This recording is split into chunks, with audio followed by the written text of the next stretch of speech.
When Scripture identifies humanity as God's image, it associates our role as images with the authority we're given over the earth.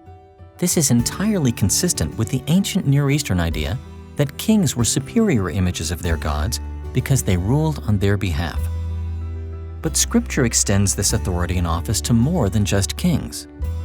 All human beings, male and female, young and old, royal and common, are God's vice-regents or servant kings, whose task is to make sure that His will is done on earth. This was God's reason for creating humanity, and it was the role He assigned us once we were created. Listen again to Genesis chapter 1, verses 27 and 28. God created man in His own image. In the image of God He created him. Male and female He created them. God blessed them and said to them, "Be fruitful and increase in number. Fill the earth and subdue it. Rule over the fish of the sea and the birds of the air and over every living creature that moves on the ground." As this passage indicates, the authority we've received from God has at least three aspects.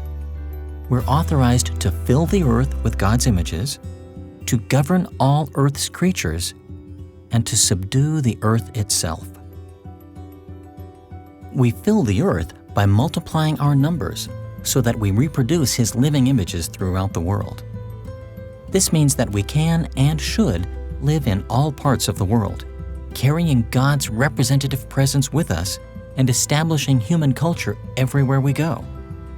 We govern all Earth's creatures in various ways, including domesticating them, managing their habitats, and protecting them from mistreatment. And we subdue the earth itself through works like agriculture and the wise stewardship of Earth's natural resources, turning it from a wilderness into a beautiful, life-supporting garden. In fact, the general idea we read in Genesis chapters 1 and 2 is that humanity was supposed to expand the borders of the Garden of Eden until the entire planet was made into a fitting dwelling for God to inhabit.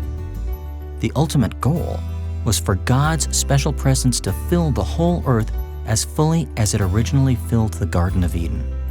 Our role or office as images of God elevates all humanity to the level of royalty. God has appointed us the task of administering His reign throughout the earth, and that office gives us great dignity. We're all kings and queens, and we should treat each other with the appropriate degree of respect and favor.